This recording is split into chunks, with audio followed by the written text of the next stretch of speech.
It's now time to bring to you the program Ask the Prime Minister.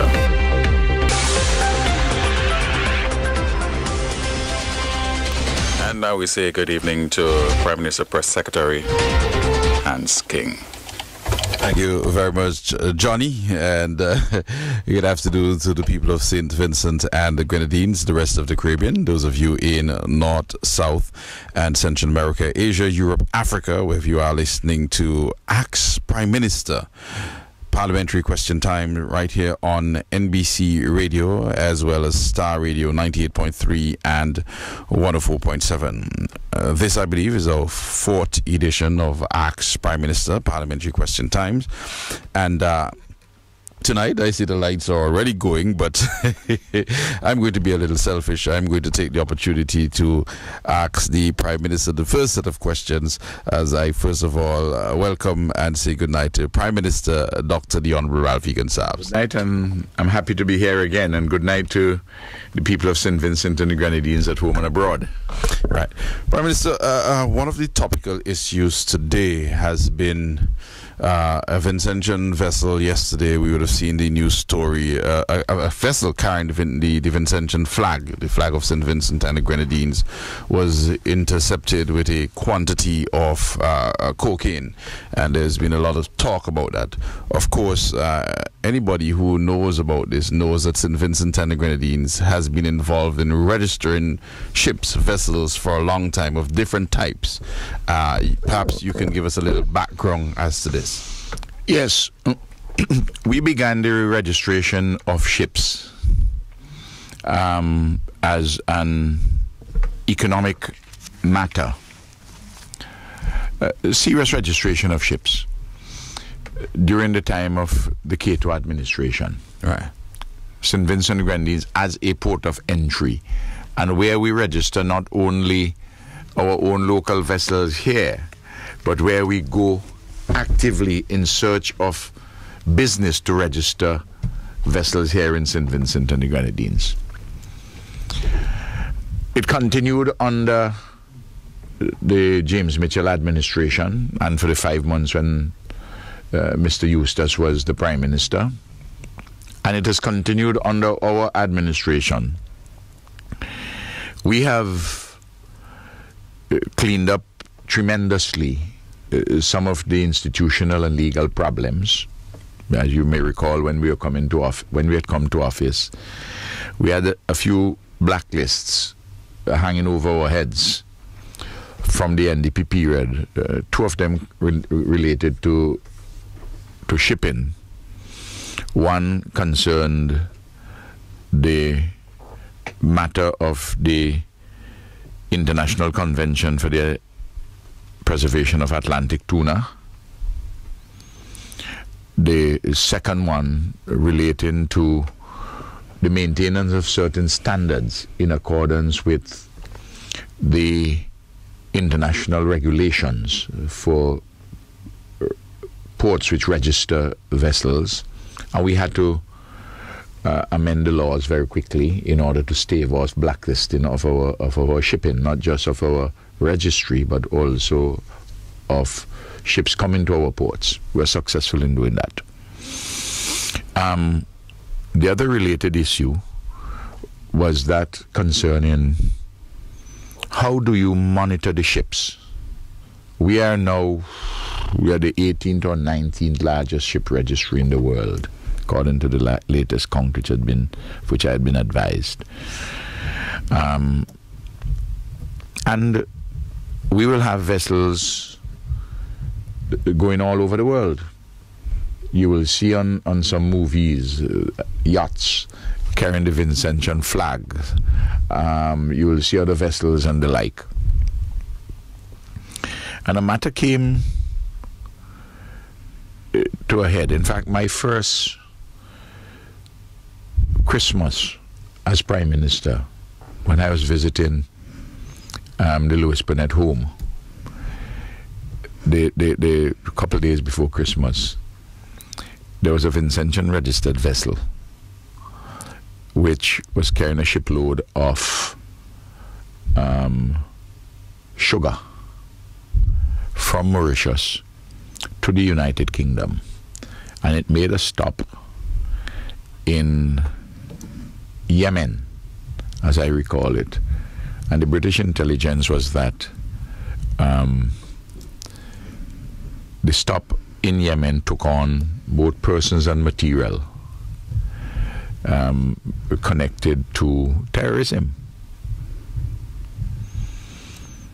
And the vessel was on the high seas, and the British wanted to intercept the vessel before it got into British waters.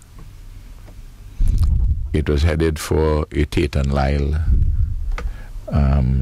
sugar manufacturing unit. And I gave permission telephonically. Why did I have to give permission? Because if you're in the high seas, the port which registers the vessel has to give you permission for you to board, because it is the territory of St. Vincent and the Grenadines. It's an entirely different business. If the vessel reaches inside of your own territorial waters, then you can deal with it in your territorial waters. Or in your contiguous zone. And I gave permission telephonically, and a search was done, and the intelligence was not correct. That sensitized us to the necessity and desirability of making sure that we have arrangements to give certain countries permission in advance to board, subject of course to a notification of us. This would be on the high seas. And the matter came very much into focus, accelerated, when you had the piracy of Somalia. And you may recall that one or two of our vessels were actually intercepted by Somali pirates. So we gave a number of countries. We gave France, we gave Canada, we gave other European countries, Britain, the United States, permission in advance to board the vessel, but subject to a notification, so our sovereignty is respected. This matter of boarding our ships and our ships transporting cargo which may be illegal,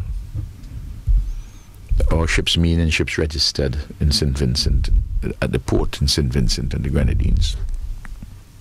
And the Lucky Star in the early 1990s, this was a ship which was coming out of a Vincentian registered vessel, 1991, 92 or thereabouts,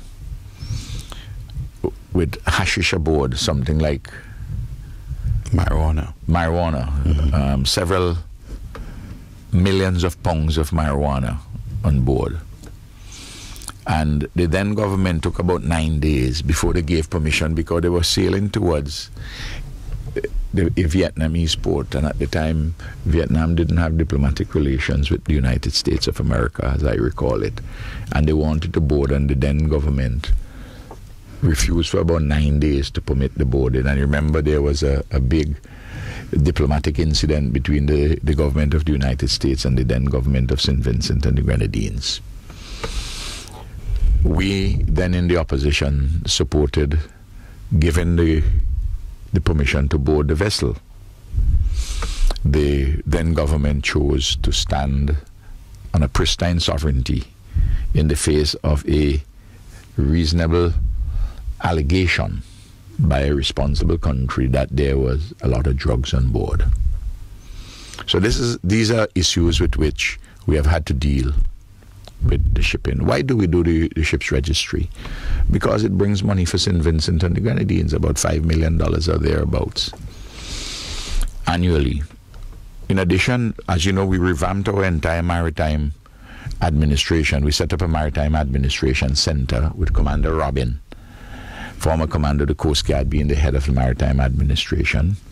We have a maritime administration office in Geneva, which registers, in fact, most of our vessels. And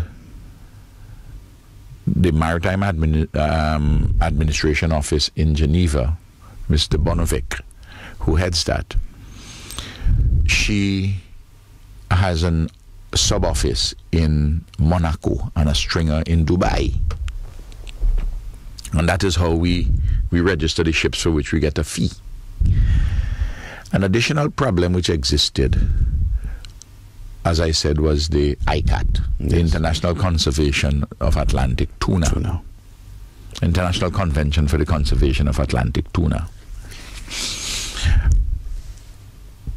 We used to register a lot of ships, particularly from Taiwan. The fishing vessels which we register with Taiwan don't fish in our waters. They fish in the Atlantic, which is the province of mankind, and they fish Atlantic tuna there. But it is a protected species. I mean, you can fish it, but you have to have regulation. It is very difficult for us to have all the requisite regulations. So we actually stopped registering fishing vessels coming out from other countries other than our own, making new registrations, but we do re-registration of old registrations. But as you can see, if you have a fishing fleet in Taiwan, for instance, province of Kaohsiung, in the south of Taiwan, where you had a lot of the vessels, and you have 50 ships, and you register them, and you normally re-register them, but you're told that you can't register new ones, only re-register existing ones. But you have 10 new ships on your fleet, but you can't register them. You would really want to register all of them in one particular port. So we have had a movement of the fishing vessels away from us. So where it used to be, I believe, close to 200 or more, it's down now to 20 or 30. But it's more than compensated for other vessels, particularly yachts, especially luxury yachts, of which the numbers are increasing. Now, I give all that by way of background. You will note that the vessel, the report on the vessel, which is registered in St. Vincent and the Grenadines, or at least carries the flag. I don't know whether it was registered here or registered in Morocco, in Geneva. But it's our ship's registry. It is reported. It was 8 miles off Puerto Rico. It was not in international waters, so that the Americans could simply board it without even notifying us, because it is really in waters, because the first 3 miles traditionally is the territorial sea, and then you have a further 9 miles, which is a contiguous zone, which you can actually go inside, and the neighboring country has a whole bundle of rights there. Then, of course, you have further extensions, the economic zone, the 200-mile economic zone and the like, with different sets of rights and responsibilities for the neighboring state, for the state which has the territorial sea, the contiguous zone, the economic zone. So this is all what happens. A vessel, look, if a motor car registered in St. Vincent and the Grenadines, traveling from Chateaubelair to Kingston, has cocaine or ganja in it, and the police stop it, what are you going to do? Stop register motor vehicles? Yeah. We are not responsible for that. In fact, we are very happy when an interdiction takes place for any drugs, and in particular in this case cocaine, whether it's on our ship or any other ship, and we would always cooperate with all agencies in the world, and in particular agencies of responsible countries with which we have had very close security relationships, including the United States, Canada, and European countries, to interdict those who are trafficking in cocaine, drugs, yes. or trafficking in persons, or trafficking in nuclear material, or trafficking in any material connected with terrorism and the like. So we do that with those things. We do that in clamping down on the financing of terrorism too, through our banking and financial institutions and the like. That's what all that is about. Now, what is important is that we have a regime which responds to international law and an international legal regime which we have. Yes. And anyone can tell you that. This is why the blacklists which were impending when we arrived in office, which were pending, that they were removed as a consequence of the work which we did. Yes. My final question on the issue, Prime Minister, is... But let me just say this, there would be persons opportunistically who will say, oh, it's a Vincentian vessel cookie, it's got something to do, it's in Vincent, the government. I mean, it's a registered... That has started. It's a registered vessel. Yeah. It's a registered vessel. Yeah. You know what I mean? I think for the most part, Vincentians ignore those types, and as long as they get the facts and the truth, they're satisfied. My final question on the issue, Prime Minister, in terms of what's the attraction, why people would register their vessels to carry the Vincentian flag and register as a vessel. People like different ports of entry, and different ports of entry have different sets of requisites. We seek to comply with the various conventions. For instance, standards for seafarers, which was one of the problems which existed at the time when we arrived, because a seafarers convention, at least an amendment from 1995, which was been put in place, was not put in place in a timely basis by the then government. So by the time we arrived, we faced that problem. This is why within few weeks of coming to office, I had to first of all amend the Shipping Act first to include these things, and then subsequently did a complete overhaul of the Shipping Act in order to make accommodation for all of these things. When I was doing this, it might sound esoteric. It's not a sexy subject, but one which has particular implications. And that is how we proceeded and dealt with that quite quickly. And people, there's some flags which are flags of convenience. Ours is not really a flag of convenience in the way in which the flag in Liberia and Panama have been flags of convenience, and looking at the most minimal standards. And our standards are fairly, as I say, we comply with all the international regulations, but our fees are cheaper, so we are competitive. Yes. Our fees are cheaper than in some other jurisdictions, many other jurisdictions. And of course, we are a maritime country. Exactly. Again, I see the lights flashing. I ask listeners for a little patience as I just address the second issue that I said we talk about. There was a report out, some leakage of a Swiss bank, a switch bank accounts, talking about from St. Vincent and the Grenadines about $48 million in Swiss bank account, 16 persons or so. Importantly, though, it noted that none of these persons were citizens of St. Vincent and the Grenadines, and none of these persons had Vincentian passports. I don't know if you care to comment on this issue. Yes, I've seen the report too. I will hope to get some response from the Financial Services Authority to see what information is available to them through all the institutional connections which we have. I'm happy to see that none of them in the report is a Vincentian or has a Vincentian passport. My own suspicion, assuming that the report is correct, probably individuals who are connected as part owner, client, what have you, of international financial institutions which are here, trusts, trust companies, the half a dozen offshore banks which still remain here, and so on and so forth. I think so. And really relating to people who, as the report says, none is a Vincentian, none has our passport, relating obviously to foreigners who use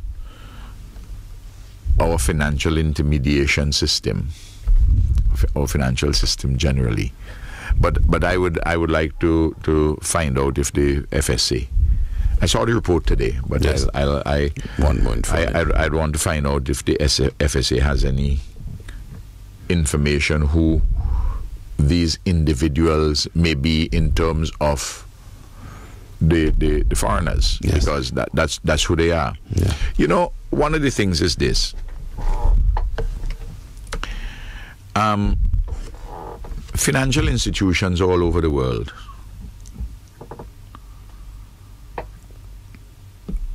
look for individuals with money.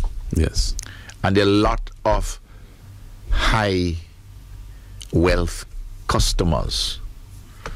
And money, they don't keep money one place. Mm-hmm. They keep money in several different places. And the city of London is one of the leading financial centers in the world, and you have a lot of money. Yes. There. It would be interesting on the list to see what is the extent of the British people who have these monies inside of Swiss. In Swiss. Swiss is one financial locale. In the United States of America, New York City, Delaware is an offshore center. You know, interestingly, Prime Minister, I can recall hearing one member of Parliament actually saying that when he worked in that capacity as an accountant, one of the things that he looked out for when he listened to the British budget was what were the new tax measures. And one of the things that he did, along with colleagues of his, is found ways in which they could avoid taxes and tax avoidance and those kind of measures. well that is what people, a lot of these people pay high price accountants and not so high price accountants and lawyers to assist them in trying to stay on the right side of the law. But to park their monies in ways advantageous to them. Exactly. That's what this is. Look, if you want to cut off St. Vincent and the Grenadines from the world, so you don't have a ship's registry, if you don't want to cut off St. Vincent from an international banking system, and therefore have very limited operations just for your trading in goods and services, you can do that. I mean, Barbados makes, after tourism, the next highest earner of foreign exchange for Barbados is International Financial Services. Yes. And we have bemoaned that we have missed the boat, and we are playing catch up in financial services. When Panama was invaded by the first Bush, George Bush Sr., and they brought low Manuel Noriega, who was then the president, an army man. A lot of money fled from that country. Sorry, and the BVI, the British Virgin Islands, which is a British colony, rapidly picked up the slack. We at the time, the government of the day didn't have the foresight to move as swiftly, and had it very much on the back burner. Later on, they tried to catch up, but when they tried to catch up, the international community had moved against secrecy, questioning even confidentiality, as you notice in the British Parliament that is happening now. And there's a move against what you may call tax havens and the like. But we are a country, a modern, sophisticated nation state, and we have to be involved in a number of transactions, and we interface with the world shipping system, the world financial system. What is important is that we have good regulations and good institutional arrangements. That's why we have the Maritime Administration in respect of the shipping. And that's why we have the Financial Services Authority in respect of the supervision of the financial sector, the offshore finance sector. And that's why we are in the Eastern Caribbean Currency Union with the central bank to deal with the commercial banks. Yes. So what is important is the efficacy of the regulations which you have, the legal framework and the nature of the regulatory system and the institutions to provide the oversight, and for those institutions to work in concert with other institutions. You take, we have 20-something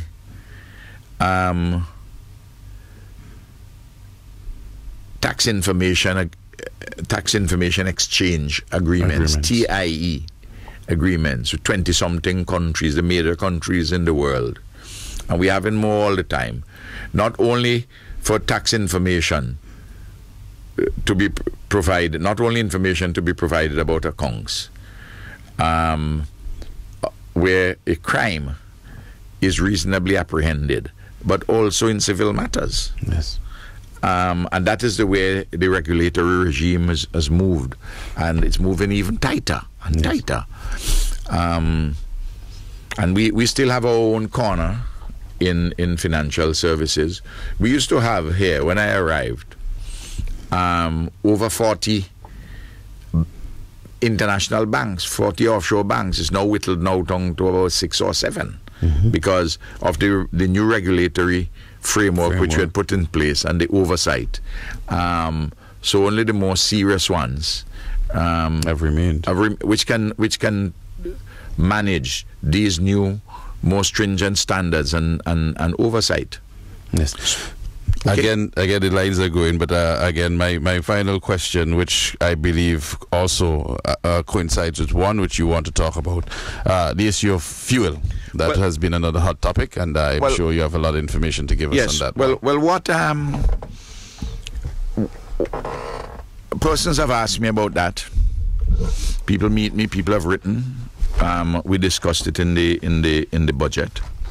Let me first of all deal with the matter of fuel surcharge, VINLEC. You know, yesterday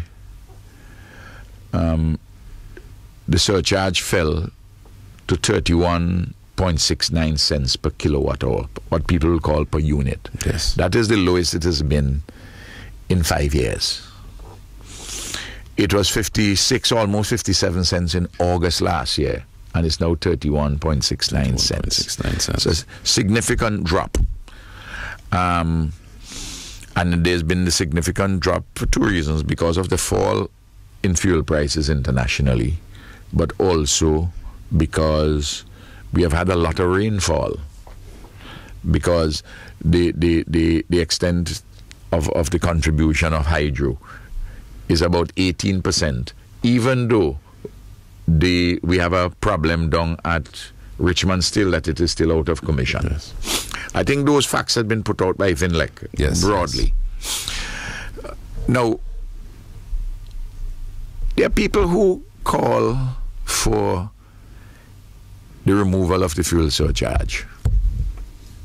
If you remove the fuel surcharge, you have to raise the base price. The base price has been there from 1973. There are some persons who want to call the fuel surcharge, like Sinclair Leacock from Central Kingston, call it a fuel adjustment. A fuel adjustment, yes. A name by a rose by any other name smells just as sweet. You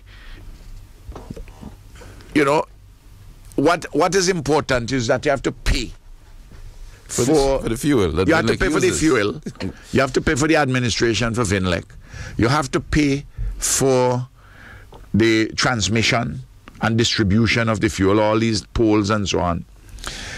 And also, VINLEC has to pay from its recurrent expenses the servicing of any loans where it expands the capacity, like for instance the Lomans power plant. So we all have to pay for that because we have to get an efficient, reliable system. Now, what we are trying to do is to make ourselves less dependent on imported fuel. Yes. And that is why we're restoring the hydro plants to make sure that they're more efficient and they can deliver more capacity. And that's why we are investing in geothermal, yes, which would add by 2018 10 megawatts, which could take the base load. And that's why we're investing also in solar. Those are the preferred renewables for us: geothermal, hydro, solar. The geothermal is far better than solar, obviously, because the geothermal will provide the base load 98%. You can replace fuel with geothermal. But you really can't replace fuel completely with solar. Yes. Or indeed wind, because in the night the sun is down. The sun is down. Or if a cloud cover comes, yes, the sun is gone. And you may install, at the moment, you have about 800 kilowatt of installed solar photovoltaic system. That's the capacity. But you will get maximum 20% of that installed capacity, for the simple reason which I pointed out. They tell you that the technology is improving in such a way that it can be better. It could be better. More efficient. That it will become more efficient and the like. So that's where we are going. And that's a very important strategic thrust of this government. Never before have you had it. The emphasis on renewables. No. I want to say this. When Milton Cato invested in the plant down at Cumberland, and very cheap monies which he borrowed, a lot of people criticized him. I was not among them. Saying, why are you doing that? The energy, the fuel then is so cheap. Mm-hmm. And fuel then was $10 a barrel or something like that. Mm-hmm. Because in the year 2000, it was about $20 a barrel. Now, we have to look for energy security, and we have to make sure that we have something here like geothermal, like solar, like hydro. People say, well, why solar? Look, for heaven's sake, Germany is at the 50th parallel. Germany is investing in solar. We are at the 13th parallel. Mm-hmm. And I said, just look at the parallel lines. Look at the globe, and you will see the zone in which we are. So that I want to begin the discussion there first. And because I remember last year again, when I presented my budget, I made the point, I say, with the investment we are making in solar, we haven't yet reached a tipping point to provide all the benefits. Mm-hmm. I've said that also this year, though things are getting better. Yes. And last year was ridiculous. It said that somebody said that Tiny up in Sharps would only be only $1 a year she could save, or something like $1 a month, $12 a year. What kind of foolishness is this?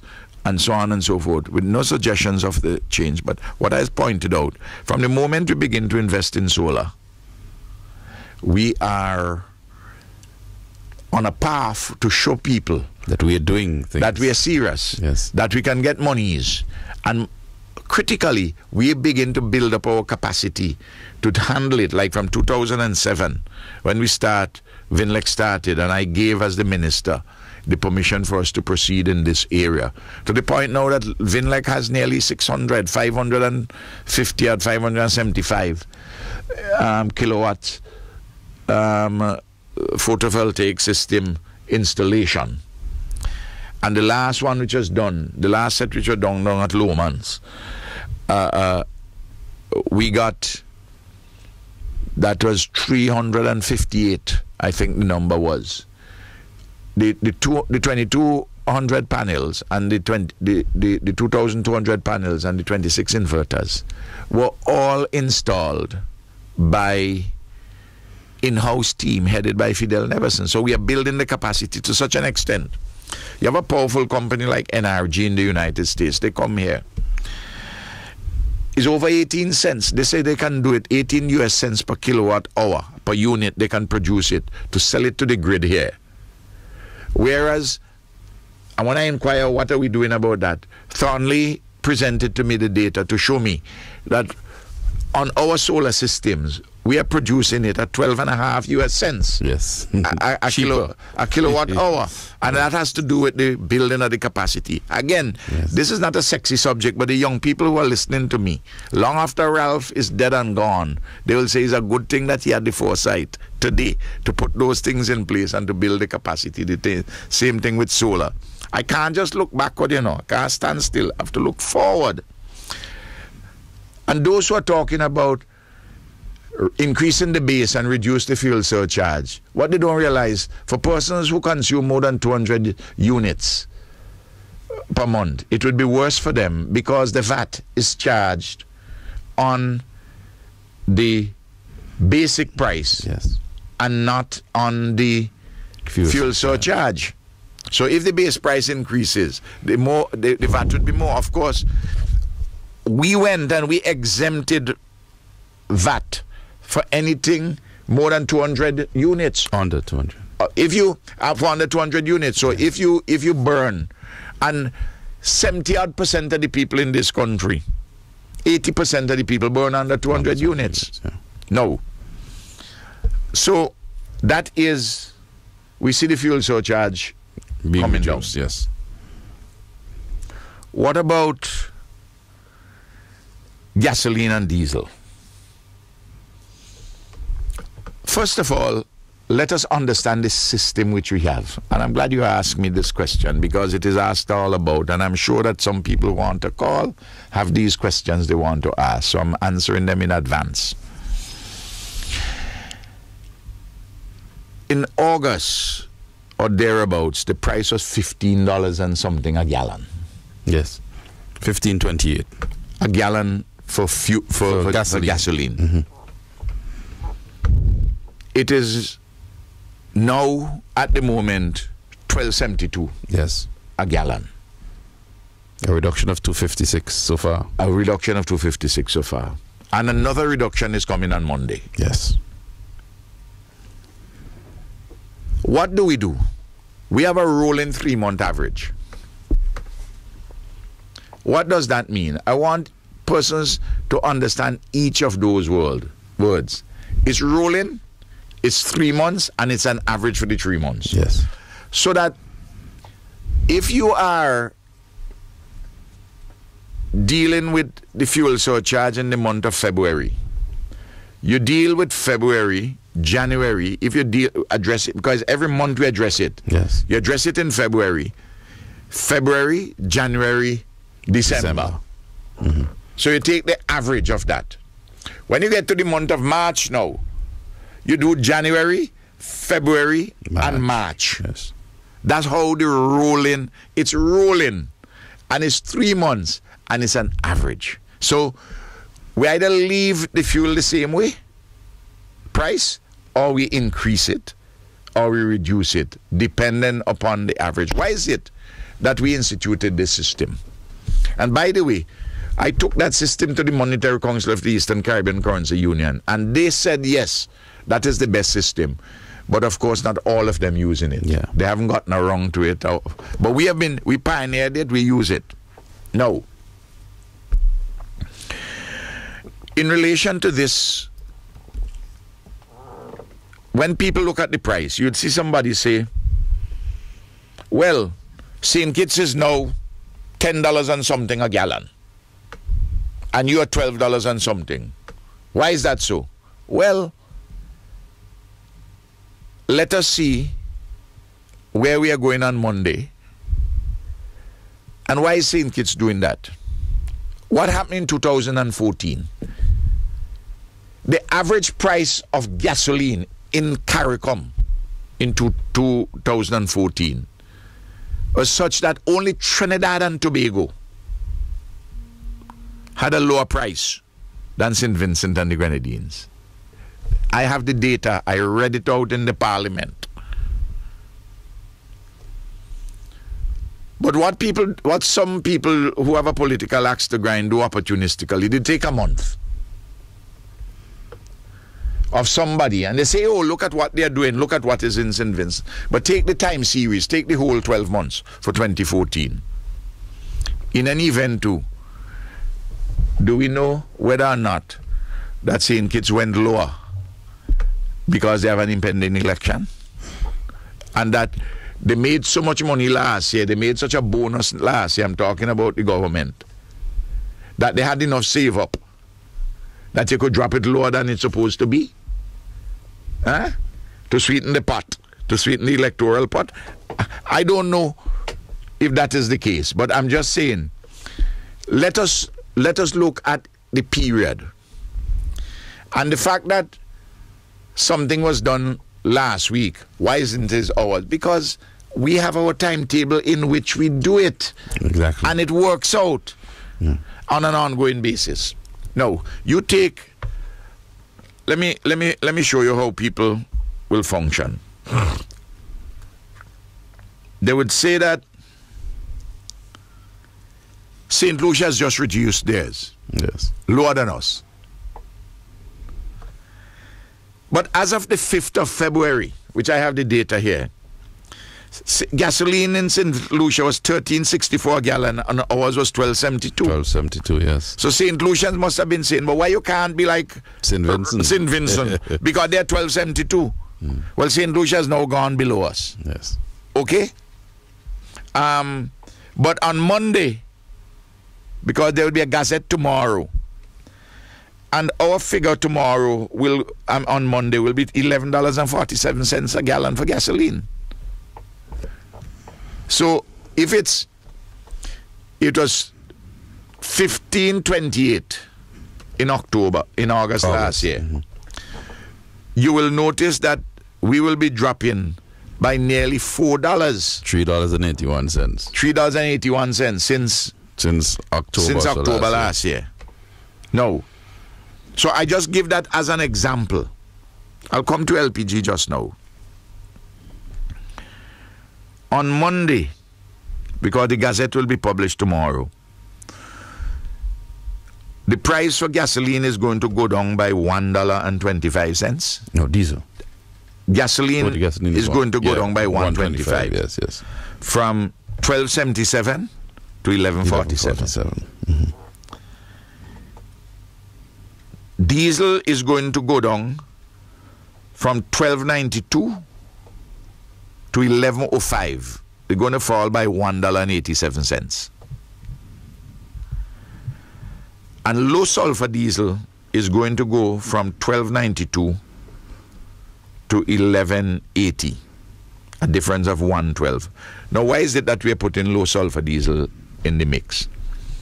And what is the difference? The difference between the bonus which comes in for the diesel and the low sulfur diesel is the duty paid on the importation of the low sulfur diesel, as this originates from an extra regional source which is not covered by the decision of the Council for Trade and Economic Development in CARICOM, quoted, which gave the permission for us to waive it in respect of Venezuelan fuel. Yes. Okay? Waive the CET in respect of Venezuelan fuel. So it doesn't affect the Petrocarib fuel, but one of the purchasers bring in the low sulfur diesel from another source, extra regional source, not from Trinidad and not from what is covered with quoted with Venezuela. Quoted being the Council of Trade and Economic Development of CARICOM. No, because all these things are regulated in a regional sense. And the reason why we had an issue for a while bringing down the gasoline and not the diesel is simply because we had a problem with the importer of the low sulfur diesel, and the information was not coming to the Ministry of Trade. And I said, but I mean, the information, if it ain't come to the Ministry of Trade, it must come to the customs. Yes. And we must be able to get this sorted out. And this is why you notice that the drop for diesel is much sharper. A drop by 187 when it comes for Monday. I'm not telling fellas to run the vehicle and don't think because Don't you have follow to, up until Monday. you have to use it. Which is why we sometimes hold back the information. We hold back, but I mean, we hold back the information. But that's the decision made since yesterday. Yeah. You know. But I say I'll talk about that tonight. Yes. You know, because I'm planning I run his vehicle empty on the weekend. At the margin, a fella might try and save a few dollars. You know, but that's okay. Yes. And the low sulfur diesel, the change will be $1.12. 12 cents, yes. Coming down to $11.80. Now, a more important problem which we have to address is this, and I want people to listen to me very carefully on this subject.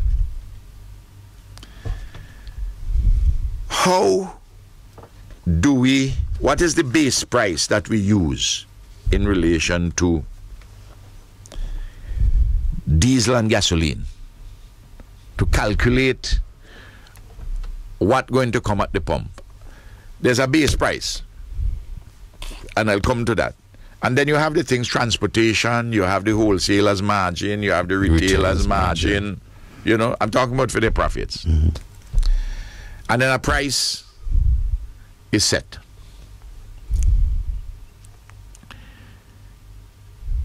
And people will see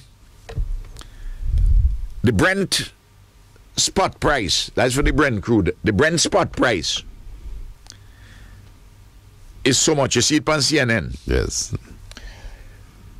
The United States, the U.S. Gulf Coast price. Yes. The U.S. Gulf Coast price. And they say, well, boy, that gone down. How is it that ours hasn't gone down that much? By the extent to which they see it on CNN. The reason for it, the base price which is used in the Eastern Caribbean Currency Union countries is what is called the mean of Caribbean posting. The mean of Caribbean posting, this may sound complicated. Mean, M-E-A-N, doesn't mean that you're a mean and worthless fella. Mean means average. Average, yes. The posting is the price. Yes. So it's the average Caribbean post price. Is the benchmark to set the free on board, the FOB price for the petroleum products imported into St. Vincent and the other Eastern Caribbean Currency Union countries. Now, there are two companies, Petrotrin out of Trinidad and Shell West, which have been the companies responsible for the mean of Caribbean posting. But since October 2013, Shell West has stopped posting prices. So essentially, the mean of Caribbean posting is done solely by Petrotrin. But hear me this. When Petrotrin sells to the U.S., they use the U.S. Gulf Coast prices. Yes. Well, you may say, well, Comrade Ralph, what is the difference here between the U.S. Gulf Coast prices and the mean of Caribbean posting? Well, the mean of Caribbean posting generally, in fact, more often than not, is higher than the U.S.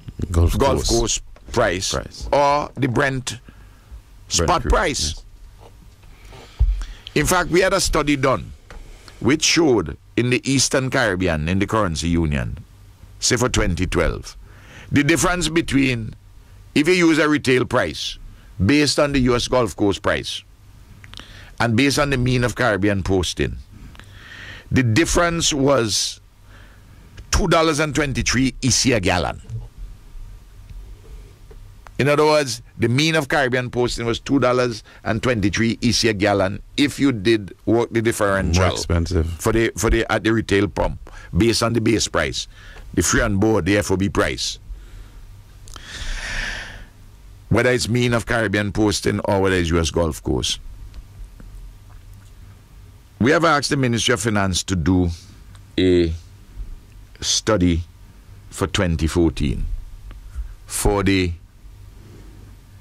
what is the difference with the mean of Caribbean posting and the Brent spot price, the price differential, the retail price differential, if you use those two in 2014, and the difference on an average for the year 2014, for the 12 months, is $3.08. Down to today, I had the Ministry of Finance have a discussion with the two companies which import, Sol and Rubis. Yes. At the Monetary Council, we had moved for us to abandon the mean of Caribbean posting because it's not a transparent posting price, and to go for the US Gulf Coast price. The report that I got from the Director General of Finance and Planning this evening is that the companies are saying, well, they will, this is a thing which had been done through CARICOM and so on and so forth. Well, I will raise this matter at CARICOM because Barbados is using the US Gulf Coast price. Jamaica is using the US Gulf Coast price. And I don't want us in St. Vincent to move, St. Vincent and Grenadines, to move at the pace of the slowest inside of the currency union. We'll move ahead of the pack. Now, you will observe here that this is not an issue which is straightforward, and you hear a lot of talk about all sorts of different things. Look, I am concerned about people getting the lowest price for the fuel and to have a security of supply. Yes. And to avoid wide variations. That's why we instituted a rolling 3-month average. Now, LPG.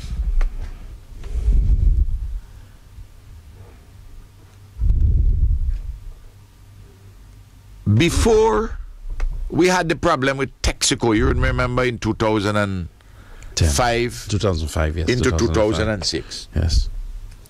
When they wanted an increase, and I stood up and said, no, you have to show me. Because the Ministry of Trade at the time, the professionals came and told me, yes, they deserve an increase. I said, well, I want to see how they calculate their price. Let me see how they build it out. What is the base? I was shocked to observe, to note, that they were selling us LPG at 90% of kerosene. They have been doing so for donkey years, from the time of the NDP administration. No, it may well be that there was good reason to set it at 90% of kerosene, or for the government then to agree, because the kerosene price would have been fairly stable. Mm-hmm. But when kerosene started to go high, 90% of kerosene, if that's how you're doing LPG, would be higher than you're supposed to be. Because LPG is consisting not of kerosene, but of butane and propane. Every student in science knows that. The liquefied petroleum gas, LPG, is butane and propane. So, we said, let us use the internationally recognized base price, which is a price out of a place called Mont Belvieu, M-O-N-T, that's one word, Belvieu. It's a place in Texas. Let's use that. Whatever the Mont Belvieu, the international benchmark price is, let we use that. And let we do all the build out. Transportation, wholesalers margin, retailers margin, everything. Insurance, everything which you'd normally put in the price build out. Now, over the last few months, the Mont Belvieu price has been Falling for LPG, the benchmark. And we have to drop. On Monday, there's going to be a drop in the price. I could tell you this, I gave the instructions today to drop the 20-pound cylinders from $41.81 to $29. And to drop the 100-pound from $197.05. I think it's $138 I told them to put it. We had a meeting, and the meeting was not, it was reported to me that the meeting was not conclusive with the suppliers. But we set the price in 2006. We took the decision that we will set the price. But we consulted them. But in my view, over the last few months, they were getting a bigger margin than they're supposed to get. And while they're arguing still, well, when we set it there, we will see how we tango. Eh? Now, again, some countries, you hear people tell you that St. Lucia dropped the price. On the 5th of February, St. Lucia price was $32.89 for the 20-pound, and ours was $41.81. But nobody noticed that the 100-pound was $235.77, $235.77 for the 100-pound, while ours was $195.05. And nobody asked whether in relation to the 20-pound if St. Lucia is subsidizing it or not. Because Antigua has been subsidizing LPG. I don't agree with subsidizing fuel. I'll tell you why. If I subsidize the fuel by, let's say, $5, I am subsidizing the Richmond, Ralph, and 705 Announcer. And I'm also subsidizing the man from public assistance. But why should the 705 Announcer and Ralph and the Richmond get that $5 subsidy too? So if I want to help the poor, which I do, what I will do is that every couple of years, I carry up the public assistance by a few dollars and let you. That's how I can help you, the poor man. And that is why we put up the minimum pension for the NIS to help the poor, the pensioner there, and so on and so forth. So there are complications in all of these things. But what a fellow will do, a fellow will just take one number in 1 month. And I think the discussion that I've had here tonight must satisfy the public. Yeah. That Ralph and the government, that we are on top of this matter and we're looking out for their interests. Well, Prime Minister, I know that I probably am receiving some cussing. We've gone almost an hour without taking any phone calls. I know you did. I think it was very important to get these issues that we dealt with out of the way. And the last one in particular. In particular. And, one more comment on that before I go to the lines, because they're flashing, is that I've said in the last 3 weeks or so the professionals, the technocrats in the Ministry of Finance and Planning, they send the information to Cabinet and then Cabinet make a decision. It's not that Cabinet, we sit down and come up with a figure that we pull out of a hat and decide. These are figures based on what the economists, the professionals in the Ministry of Finance, the technocrats sent forward. Let's take our first caller though, and let's say hello, good night. Welcome to Ask Prime Minister, Parliamentary Question Time. Hello? Hello. Yes. Well, good night, Prime Minister. Good night. I am going to head my my action as Senator John Thomas. This is good news. The good news. Yes. The good news.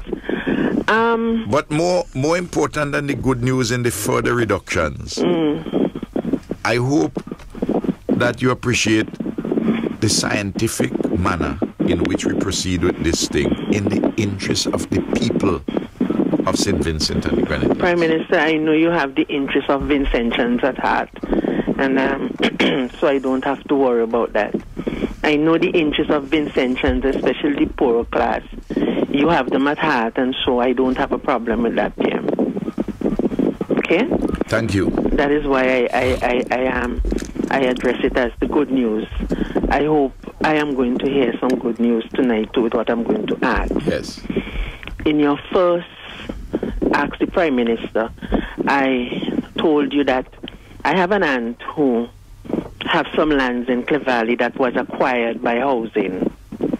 Okay? Yes. 4.9 acres, they were acquired by housing, and Mr. Morris Slater was dealing with her. She's now 79. She lives in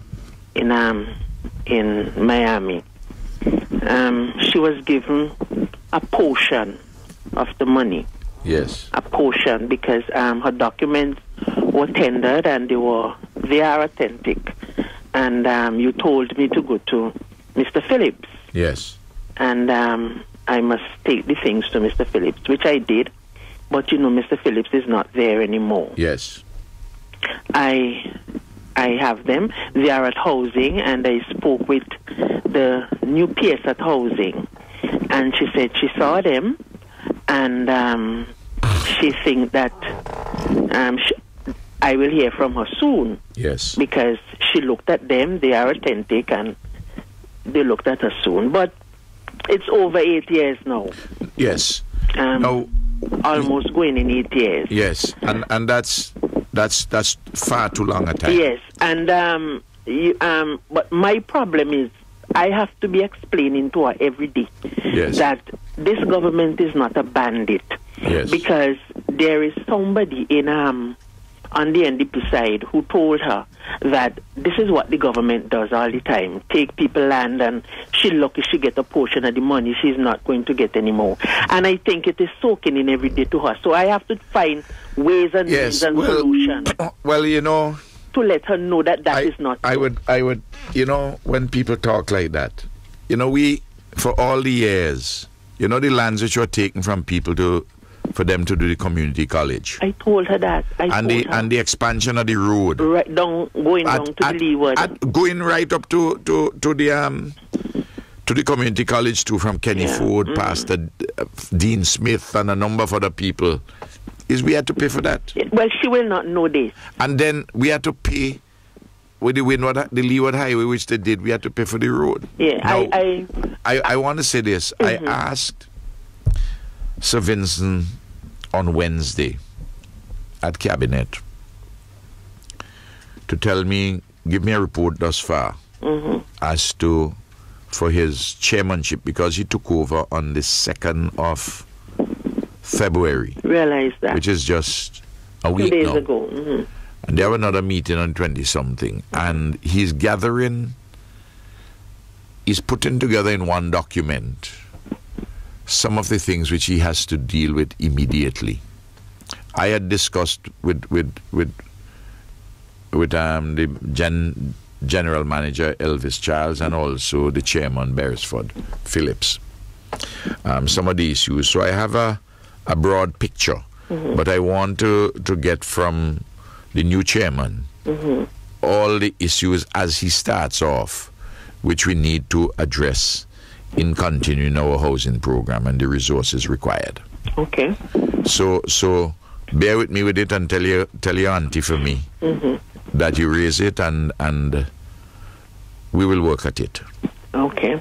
All right. All right. Okay. Fine. Okay. Thank you, caller. We have another caller line. Hello, good night. Welcome to Ask the Prime Minister Parliamentary Question Time. Hello, good night. Good night. Good night, Mr. Prime Minister. Good night, my princess. Thank you. The situation now with the road, as you may know, the road condition in St. Vincent now is getting deteriorating, and especially the village road. Yes. What measure do you have in place for those? Yes. Well, as I explained, first of all, the observation which you make is absolutely correct. The condition of several of the village roads is poor, and also the feeder roads. Right at the moment, we are addressing some of the feeder roads. We have equipment up in North Central and down in North Leeward, and we got some equipment from IADC, the International Airport Development Company, and we rented some. And we are going to carry out a program also of the village roads. I'm hoping that we can finish the paving at Argyle by the end of May. I'm talking about the asphalt and the concrete,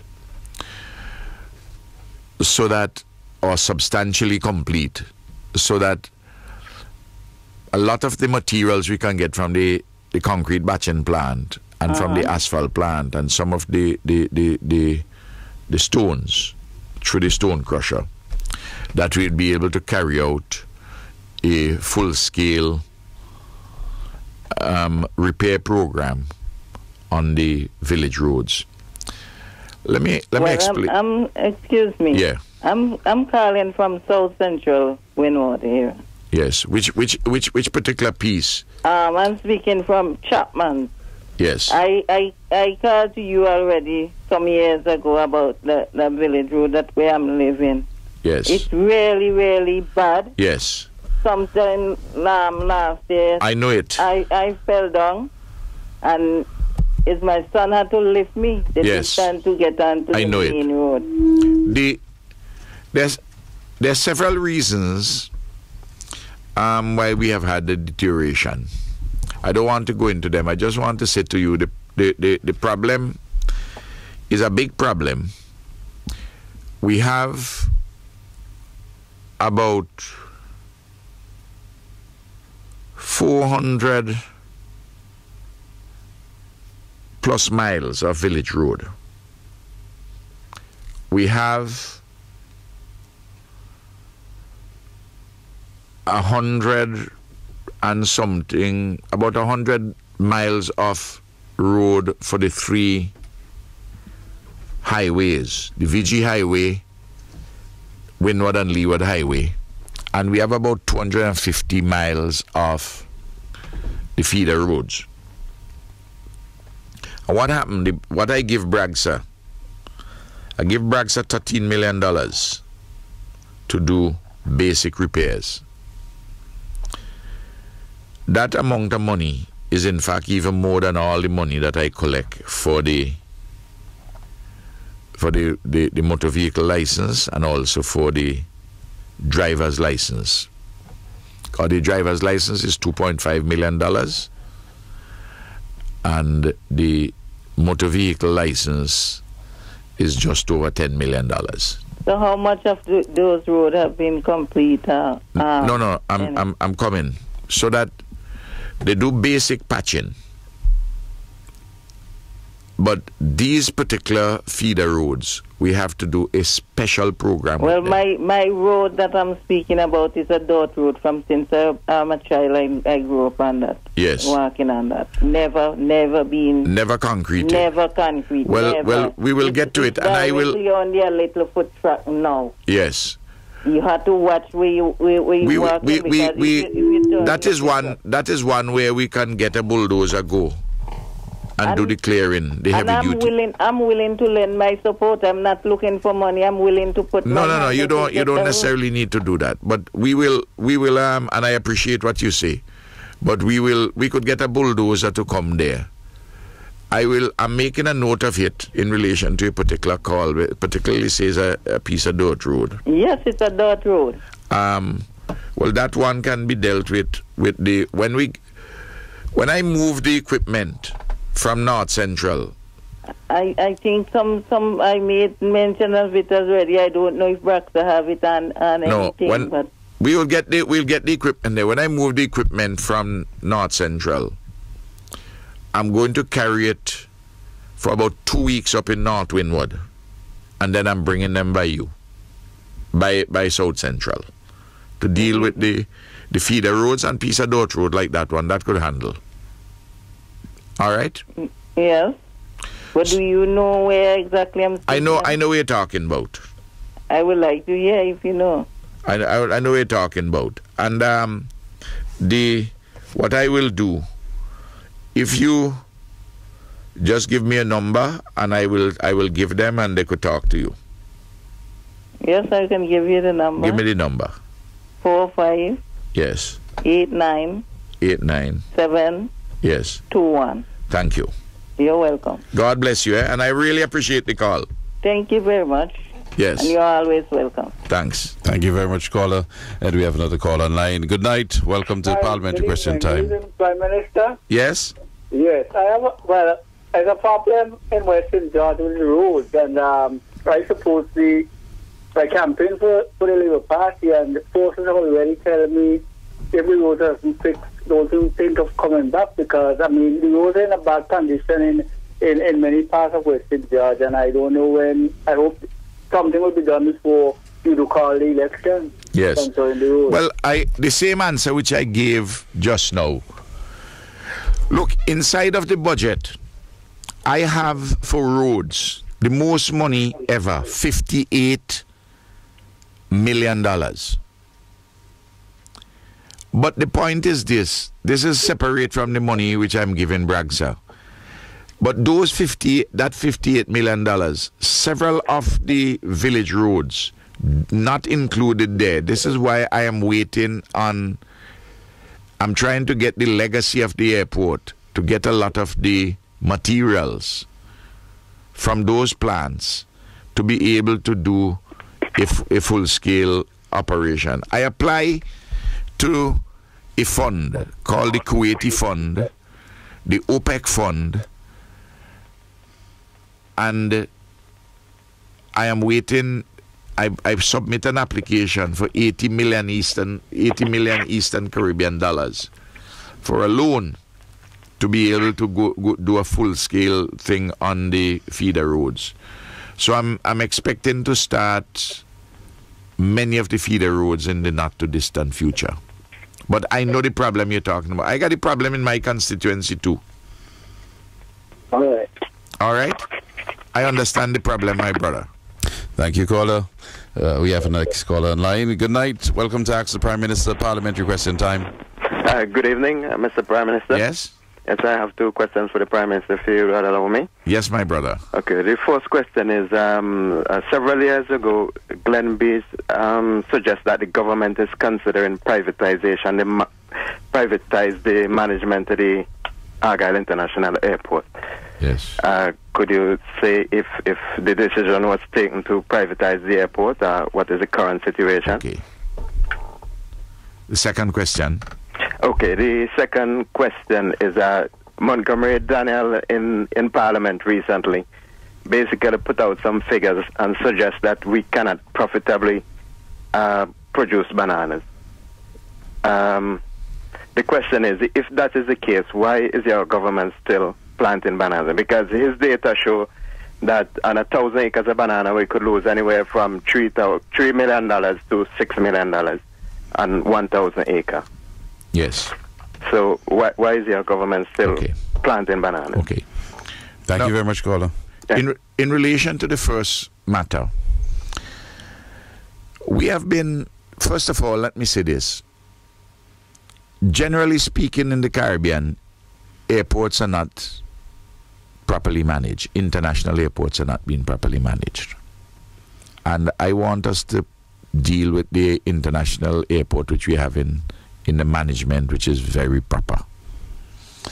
There are two basic models. One is to get someone who will come, a management company,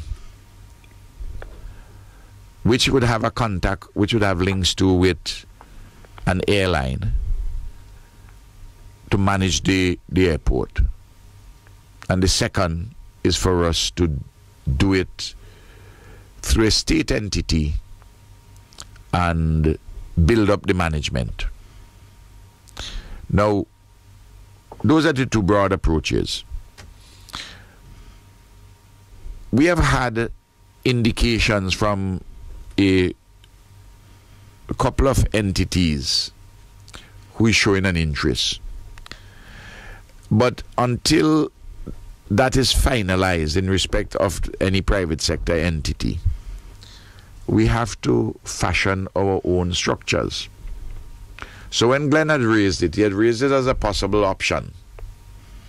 And it still remains a possible option.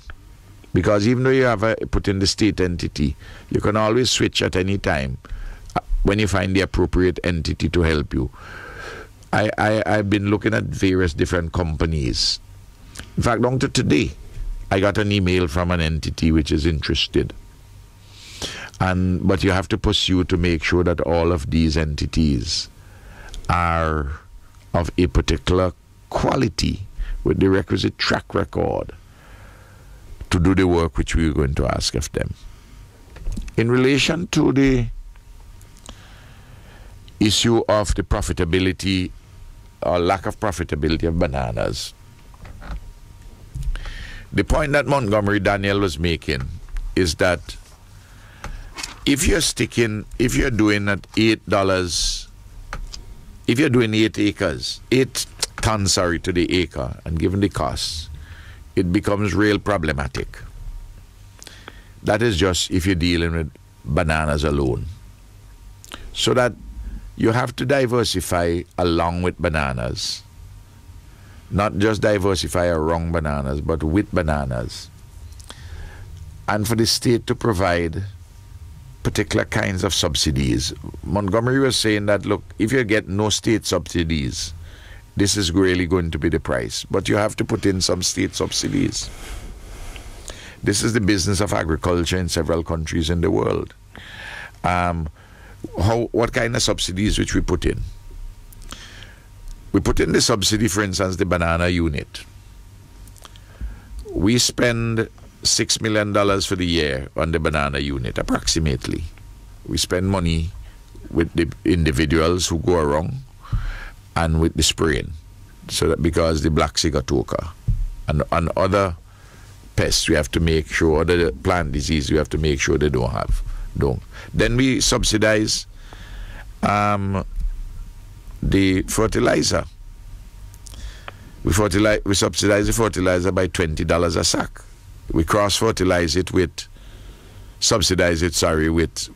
monies from the sale of sugar. In fact, it's now $100. It would have been $120 were it not for the $20 subsidy. We subsidize it in terms of 80. I think it's 80 now. 80 now, sorry. Yes, it was 100. It's 100, but the 80 because we subsidized it by 20. By 20. It was 120 and we subsidized by 20 come to 100. Yes. Then the money, the $6 million which we put in, where we lend the money to 2% interest. That is a subsidy because you can't get money for 2%. And we had to do that. This is not only banana farmers but other farmers. The issue is that is not so much to talk about bananas alone, but other commodities along with bananas, so that you can have a profitable farm. That's the idea. You still there? Yeah. Yes, Mr. Premise. So, yeah. That's the rationale, really. Okay. Well, let me just get it clear. Can we produce banana in St. Vincent and a profit or even break even just banana alone? If we do banana alone, are you saying that it can pay for itself? Is that the unless you get the subsidies, but you have to get the subsidies from the government. And one of the things why we have to do it, my brother, look, I always like to take a perspective back and coming forward, being to the present and going forward. The heyday of bananas was subsidized by the British housewife. You appreciate that? Huh? Yes, yes. From the moment the regime began to be altered in July 1993,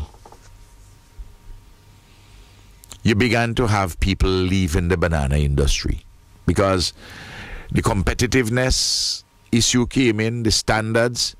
But even up to 2000, you still had a reasonable amount of preferences and subsidies because the Cotonou Agreement lasted up to 2000.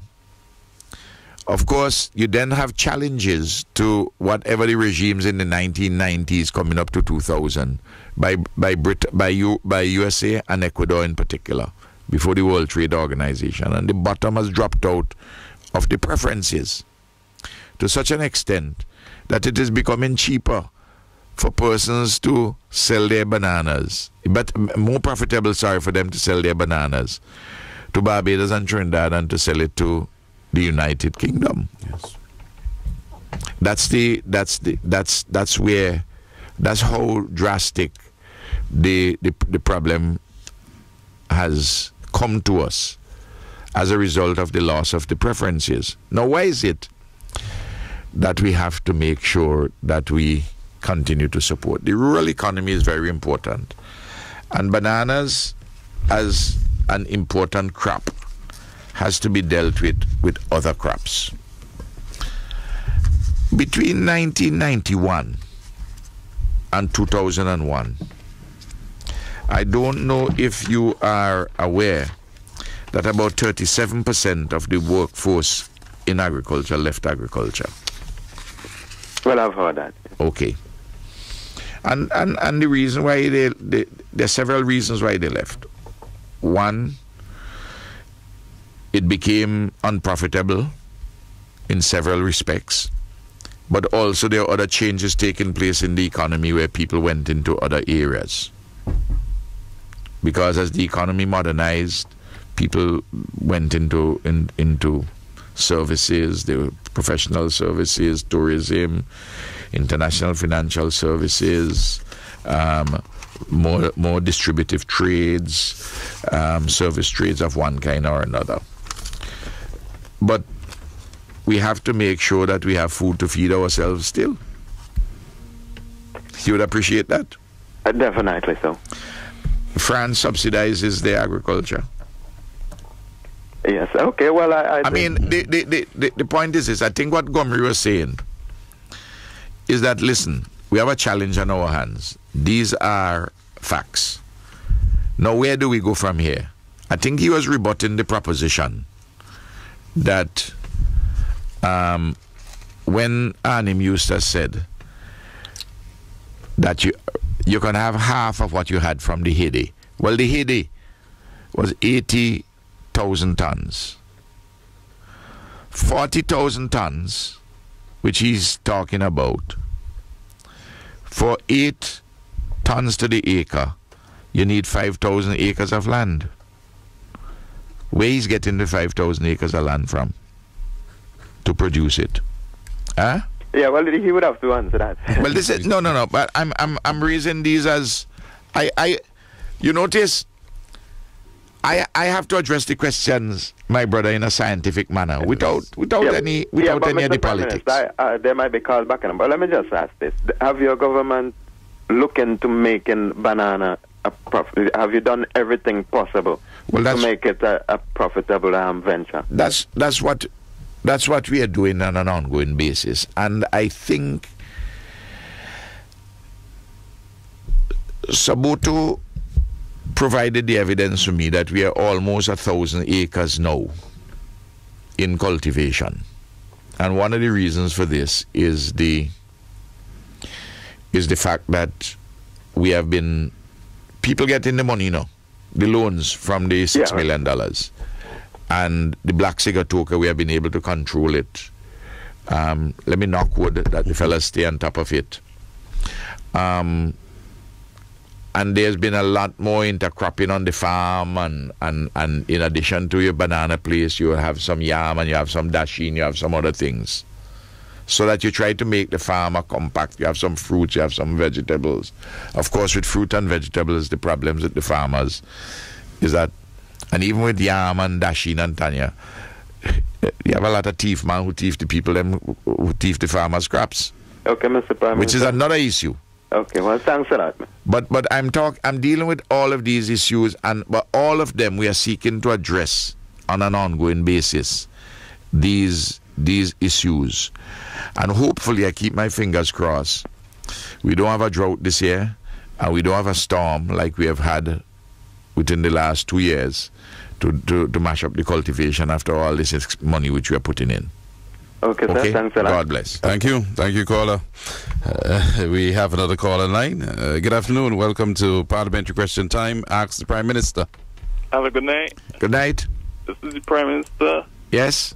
I'm just going to sign up. I heard you mention a couple months ago, right, in Parliament, that we'll get a new cable company from St. Lucia.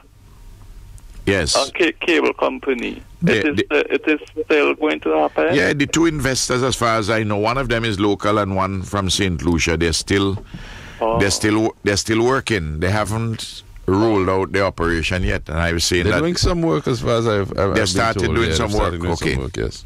All right. But they haven't ruled out yet.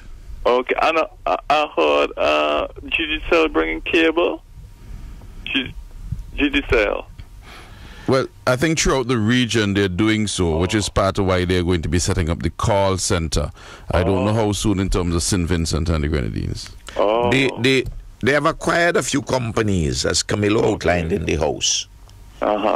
And across the region. And they want to build out that, it seems, as part of their strategic plan. To take more and more of the business now. Because flow bill kind of high, because I want to find out today, this if everybody have to pay $400 and something Man. for the cable and internet. I've been in there today and they check it. Listen. The internet price. Yeah, for the cable and internet, the two of them. Is too high. Yeah, the price too high. It's too high. Yeah. And well, you have heard Camilo also on that. Yeah. And we're trying to job on them to see how we can get that. And I don't know where you live in. Prospect. In the last few days, how your internet has been?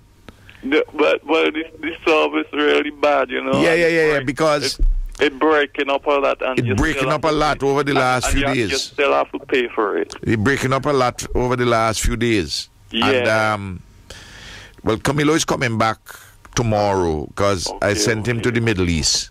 Okay. For the for as a follow up to some monies which we had gotten, the 15 million US. They'd asked him to come back to check some other things. And something, the channels, you can't get a sensible movie channel. Man, you can't get a sensible sports. Well, we have to jam them again. We have to jam them again. You remember at first when they come in, I jam them, I write them. We got to jam them, particularly since now Lime is involved. Yeah. Lime is now involved with them. But when West Indies playing cricket, you can't get to see it. It's yes. Well, some people may say that there's less pain and suffering. I like you know. Even though I had to endure the pain and suffering to watch them, but Heavenly Father, I don't know. Like if sometime you ball, I mean it's hurt me. Yeah. The at home, you know. Okay. Those who are around me know. Okay. When cricket playing and West Indies losing, I get irritable. Yeah. You know, so sometimes I rather don't watch them anymore so as to save my irritation. Yeah. But this doesn't mean that we shouldn't get it. I was just partly joking with you on that. Yeah. And the movie channels, them we ain't got no sensible movie channels. And if you have to pay, look, for instance. Yeah. I got this now, Yeah. All right, my brother. For instance, I love Turner Classic Movies. But it seems as though there's a Turner Classic, which we used to have before, is a different Turner Classic than now. It doesn't seem to have the range as before. Apparently, it's for different regions.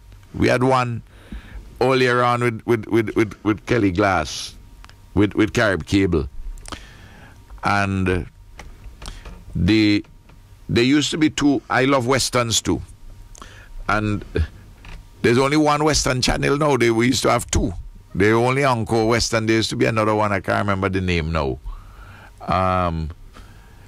But those are the things which when I home and I want to relax. And I agree with the caller.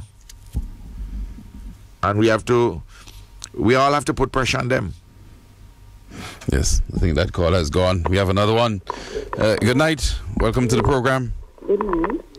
Good evening. Hello? Yes, go right ahead. You're live. I'm just calling to ask if I need something. You have to raise your voice, my princess. I'm calling to find out something. No, you're not. I'm not hearing you well, you know. Hello? Hello? You're sounding very muffled, caller. Can you please raise your voice and speak more clearly? Hello? You hear me? No, I'm not hearing you. Hello?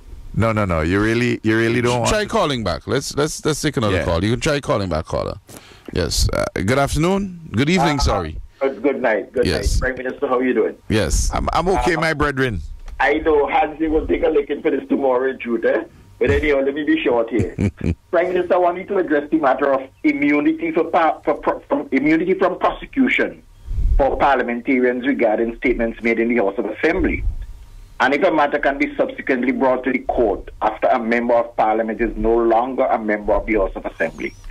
And what is the extent as to what can be said and what should not be said in the House? Okay. I'll just listen off here to this because I know a lot of people trying to get it. There are two bundles of issues. One set of issues relates to what is contrary to the law of the land. For instance, that you can't defame somebody. If you make a statement in the House defamatory of somebody, you have absolute privilege. And that is so whether or not you subsequently leave Parliament, because it is said at the time under the cloak of the absolute privilege of statements in Parliament. This is a matter which has been decided for generations now, hundreds of years from the British Parliament come down. And any contemporaneous report which is factual also gets the privilege, but of a qualified nature.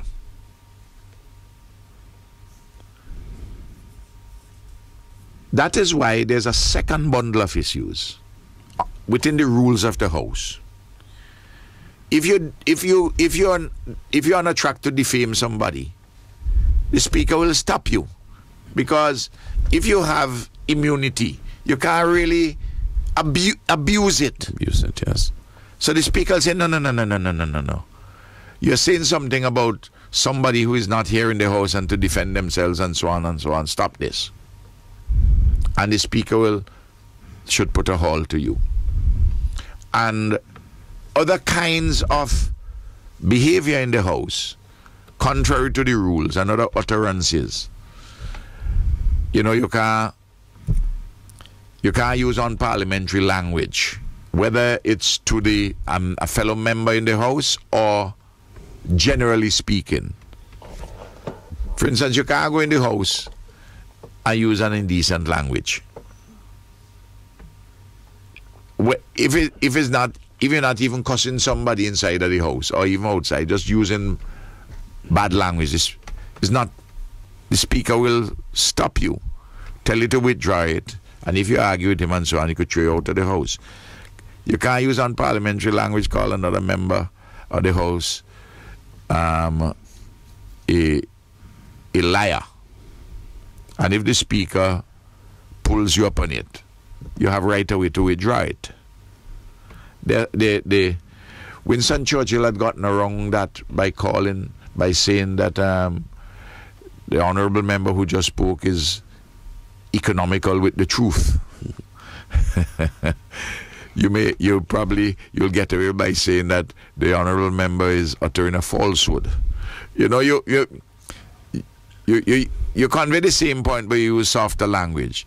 And sometime in the midst and heat of the battle, you may say that, man, listen, you're lying. But as soon as you say that, you know that you should not say it. And if the speaker says to withdraw it, you just withdraw it. And that would be my answer to you, Lance, with these two bundles of issues. What it calls for all the time is just to be responsible. Yes. We have another caller. Good night. Welcome to the program. Good night, Mr. Prime Minister. Good night, Mr. King. Good night. Yeah, I just calling to find out something from the Prime Minister. If you could share some highlights with me with this one. Sure. During this storm in 2013, banana farmers get a lot of blowing down.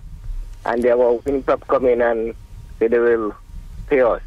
They pull out the claim. And up to now, there is nothing. Every time you go there, they say how the government does not put in any money as yet. So I want to know why this not off here. Yeah, but that, you see... Thanks, Scholar.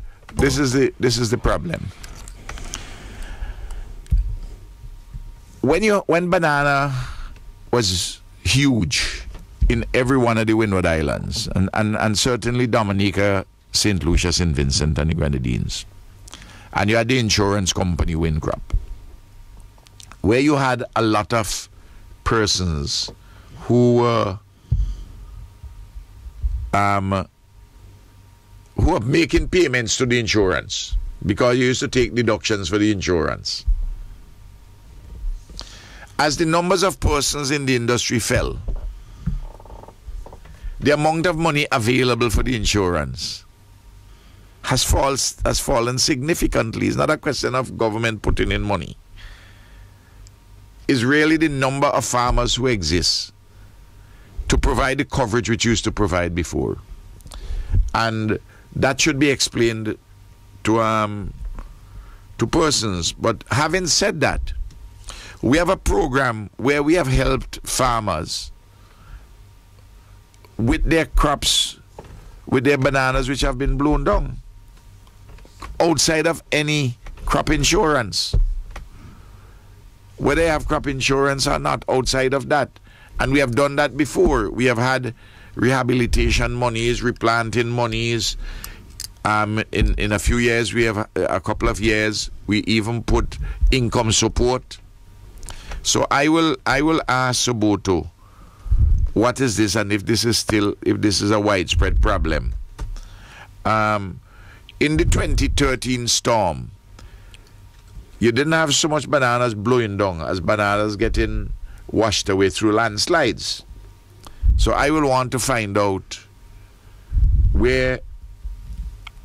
I'm sorry I didn't take the brother number because I could have. Well, he can call at the office tomorrow and ask to speak to me because you may not be there. Yes. 4561703, and you can ask me before 10, and I will see if I can get the information for you. Caller. I will talk to Saboto also. The reason why I say I wouldn't be there is that I have to go early to a meeting. I'm chairing the Leah shareholders meeting in Barbados. Yes. Thank you. We have another caller. Good night and welcome to the program. Good night. Yes? Press Secretary, good night. Hello? Prime Minister. Yes. Yes. Your government has placed a lot of emphasis on education, and commendably so, remarkably so, since inception. And I don't think any government in the history of the country has placed more emphasis on early childhood education than yours. Yes. But I want to raise an issue with you that I think ought to be dealt with in 2015. The early childhood educators, I find, have not been paid enough attention to, especially when it comes to the amount of money they are being paid. I think the job that they have been tasked with is of such importance to our nation's development and to our nation's future that it is hard to ask an early childhood educator to go to work all day, and they do work longer hours than most people because they have to be there to pick up the kids before everybody go to work and be there when everybody comes from work to pick up their kids. But let me ask you this. Are you talking about the persons in early childhood education in the private sector or in the government sector? I'm talking about in the private sector. Oh, all right. Because I was just going to say, in relation to the government sector, they're paid in accordance with the teachers on an ongoing basis. Yes, I know that. But you see, the thing is... the private sector. No. Yes, the government cannot accommodate all. Absolutely. In fact, we have expanded the accommodation tremendously with the early childhood centers of one kind or another. And as you're quite correct, we have helped with the early childhood centers by providing supports in one way or another. I don't have to detail the supports, both in terms of training, support with personnel, materials to help to renovate places, and so on and so forth. The problem really is that there are minimum wages for persons who provide services of one kind or another, and we have a minimum wage body which is being set up. But many of these private sector operations, as you would appreciate, are run on a shoestring budget. You would agree with this? I think some are. Yes, the majority of them, particularly in the rural areas, you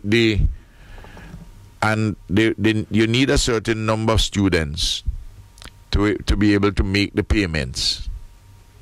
And this is a challenge. I agree with you that what the teachers are paid, some of these teachers, or people who work in the area, not even necessarily their teachers, but who do support work. It's a labor of love because they don't get much money. And they have families to support and bills to pay as well. They have families to support and bills to pay as well. But let me ask you this. You see, if you raise the price in order to pay the teachers more, you will have fewer people come in. So you have to find a happy medium which is going to help the teachers, help the providers, and at the same time not to discourage the parents from sending their children. Well, I've never known your government to back down from a challenge. No. But you see the conundrum which we have, and I just wanted to first of all make sure that we were talking about the private sector. Yes, but I mean, you have raised it, and what I will do, as I do with all of these matters, I will raise it with Gerlin Miguel herself, and I'll raise it with the Chief Education Officer to see what we can do. Of course, the first thing the operator is going to tell you that the government should provide some subsidy. You know, it depends on what is the overall cost and so on. But let me look at it. But it's an important issue you raised, my brother. I know. All right, I'm happy to hear that you will be looking into it. Yes. And I'll follow up on that. Thank you, Prime Minister. Thank you. Thank you, caller. And we have another call online. Hello, good night. Welcome to the program. Hello, good night, Mr. Prime Minister. Good night. Hans. Yes, good night. Yeah, as you know, I'm calling from the diaspora here. Yes, man. Yeah, my question is boundaries. All right. So, take for instance, I was listening to the Dominica election, as you know, you would know that Dominica is only like 73,000. And they got people. 21. Exactly, they have 21 constituencies, basically, with 11 senators, etc., etc., and St. Lucia to a lesser extent.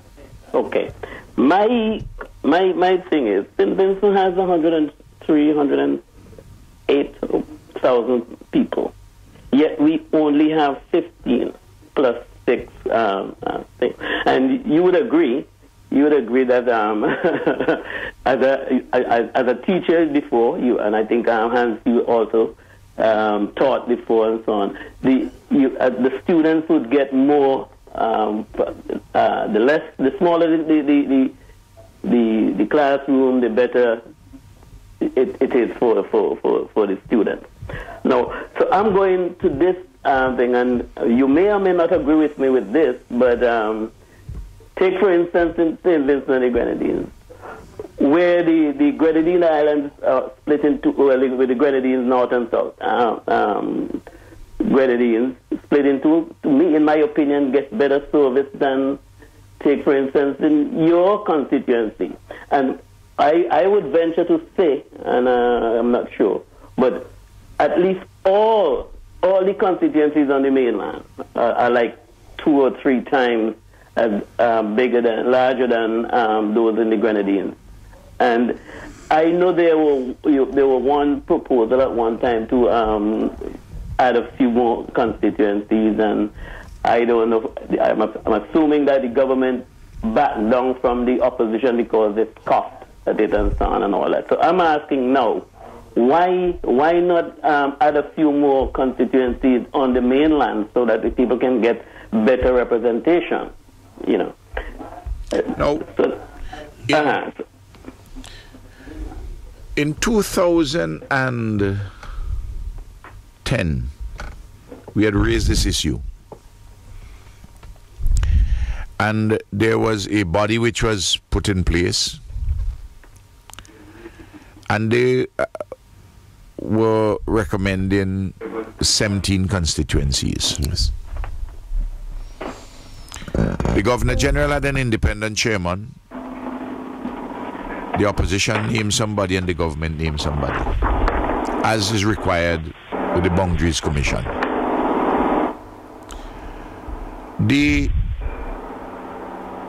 There was a minority report. The opposition disagreed. And we didn't bother proceed with it. And the reason why we didn't proceed with it, we were adding 2 seats. Because Parliament had taken the decision for us to add 2 seats. But it has to be done through the Boundaries Commission under the Constitution. And we decided that we didn't want to do it because they thought that we were doing this because of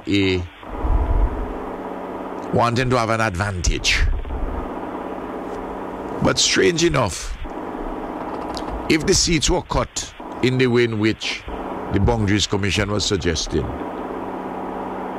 the NDP probably would have won the last election. You know what I mean? Right, yeah, but we're talking... And then we went, that followed upon with a referendum where we wanted to have a different electoral system, which what we had put in the referendum, in my view, still the best system, a proportional representation system joined with a first past the post system. But the people rejected that, and you were going to increase the numbers, and they rejected that. Of course, the number we were talking about was 27, a mixture of 17 first past the post and 10 proportional representation, to make the math easy on the proportional representation. But the people said no in the referendum. But I agree with you that we should have more seats on the mainland. But I don't think that is going to be on the cards for the next general election. It's not because, look, my position on it must elicit the support of everybody in the parliament, the government and the opposition. Because the last thing I want is to hear that we win election because we gerrymander the seats. I don't want that. I don't want. You see what's happening in St. Kitts right now? Prime Minister Douglas decided to go through with all the boundaries despite the opposition. And finally, at the last hurdle, it became unstuck. I haven't read the Privy Council judgment. I haven't read the Privy Council judgment. I'm naturally, I'll read it. But sometimes it causes in these small countries unnecessary bitterness and creates the impression that somebody wants to stay in power longer than he should be.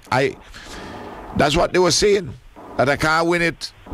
They were saying that I can't win it with the existing boundaries. That I want to add the other two so that we will get an advantage. Right. What has been suggested, frankly speaking, when you looked at the various polling stations, if we had 17,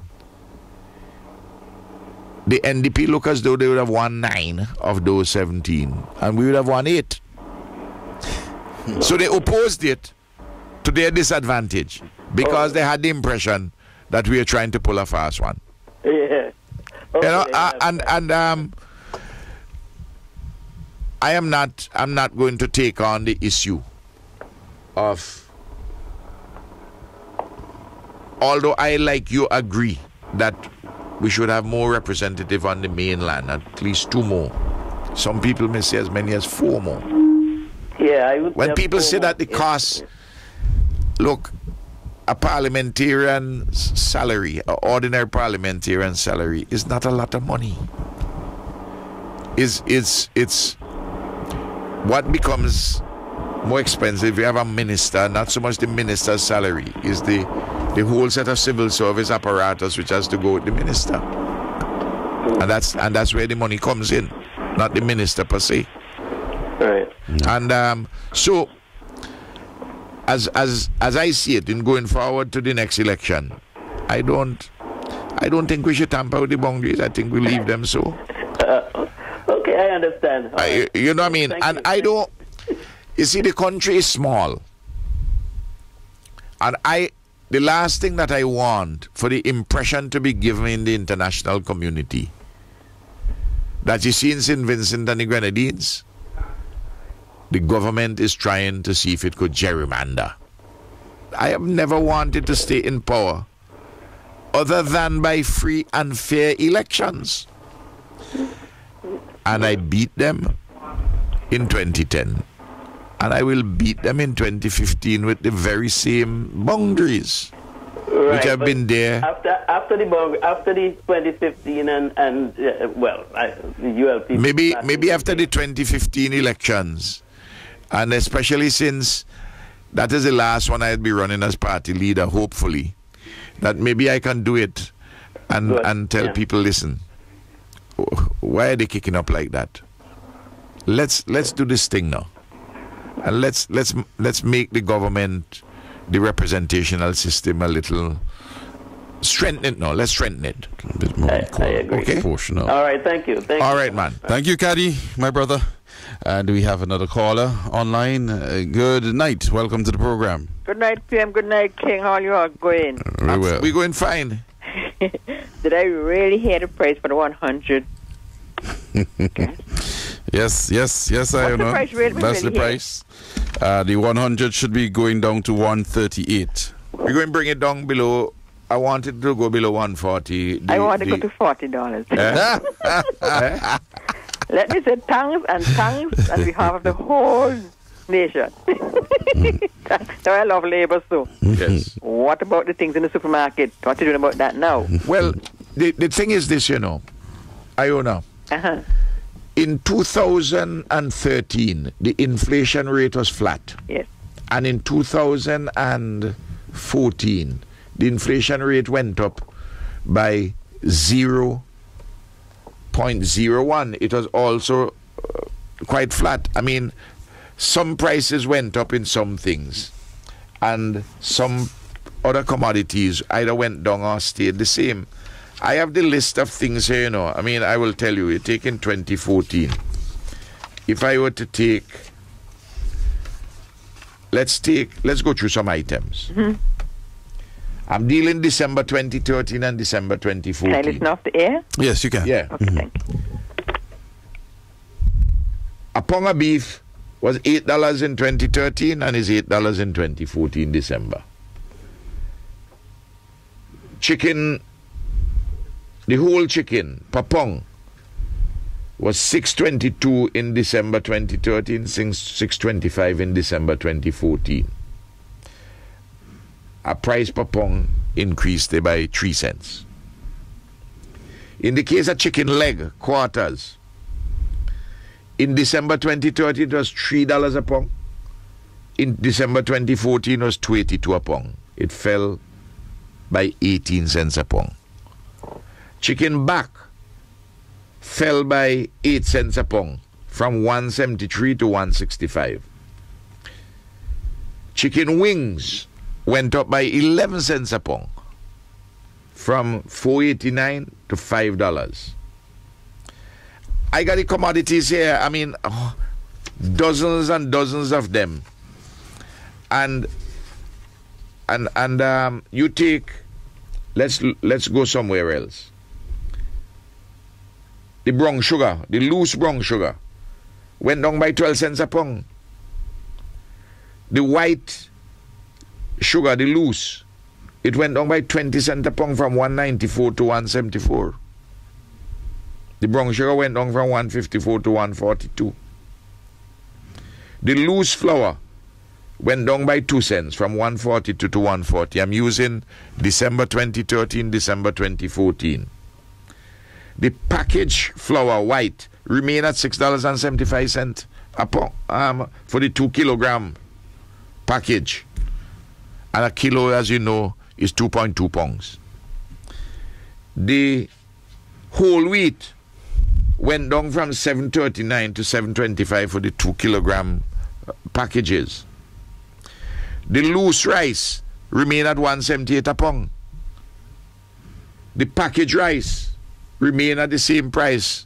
The loose price for 1 pound was $1.78, and for the 2 kilograms packet rice was $9.20. Bananas a pound went up by 10 cents. Breadfruit remained the same, about $2.49 a pound. Eddos went up by about 97 cents a pound, from 175 to 272, and so on. I got the whole set of lists here. I think, Prime Minister, the fact of the matter is, because there's so many players in the retail supermarket business right now, the competition is taking care of some of these things. And I expect with the fall in oil prices, which is involved in the production of everything for the new sets of commodities which come in and and shipping, everything else, yes. we make it cheaper. There are a few things which went up. Look, I got the whole set of list here. You take footwear, clothing and footwear. Textile Terralina yard remain at $47.95. The linen a yard at $17.95. The clothes, the piece of clothes which went up for some reason is jean pants. Went up from $34.07 to $39.95 on an average. You know, the shoes, men's shoes and women's shoes, basically the average price remained the same, and so on. I mean, I had the whole list, and this for me is like my monthly Bible. I get it every month, and I pore over it. The food and non-alcoholic beverages basically remain the same. Alcoholic beverages, tobacco and narcotics went up a little. Clothing and footwear went down. Housing, water, electricity, gas and other fuels went down slightly. Furnishings, household equipment went up slightly, less than 0.5%. And so on and so forth. I mean, I have the whole list of things here. So, I know a housewife might call in and say, but when I went in, when I went inside there, a person may come in and tell me, look, when I went in there, the cornflakes gone up, and I'd agree with you, the cornflakes went up by 41 cents, and you will tell me that the fresh robin went up, and I tell you, yes, the fresh robin went up, but not as much as the fresh jacks. In fact, the fresh robin went down, and the jacks went up. So that I have all of them, and we have to. So what have we had? We have the prices remaining basically stable. We have social protection improving. We have, despite the fact, I mean, you take 2001 to now, the insurable earnings at the NIS, average insurable earnings, rose from $9,200 a year between 2001 and 2013 to $17,500 and something dollars, an increase by 88%.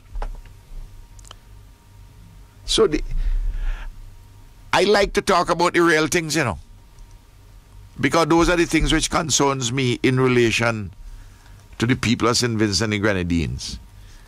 And then, of course, I have to address the large strategic issues of production, the airport, energy. That's why we're dealing with geothermal and solar and fixing up the hydro.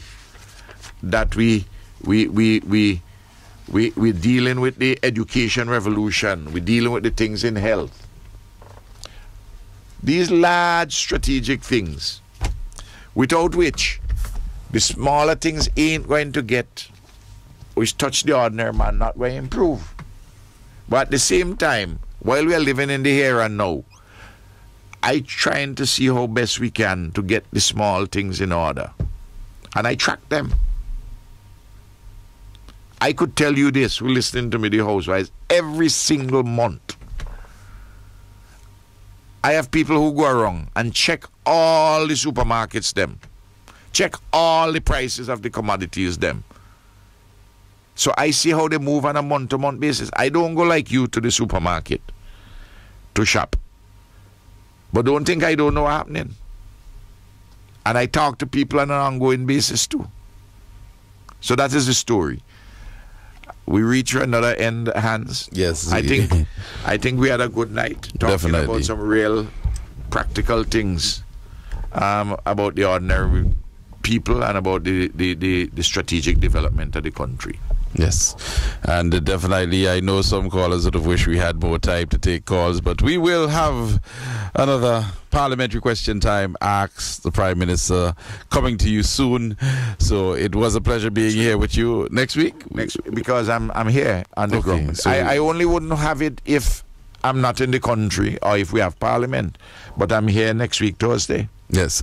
So for those of you who didn't get in tonight and the lines are still going, and we know we will be back, God's willing, next week Thursday. But I think, I think the session which we had at the beginning, when you asked me particularly about the price of fuel, it's very important.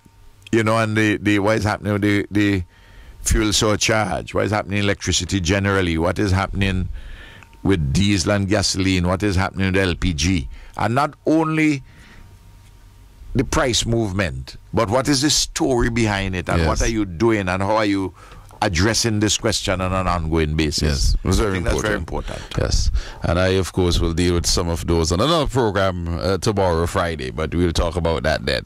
So it was a pleasure being with you, and as you just heard, next Thursday we should be back right here on NBC Radio, and Star Radio will be carried live as well. Ask the Prime Minister, parliamentary question time. Good night to you, St. Vincent and the Grenadines.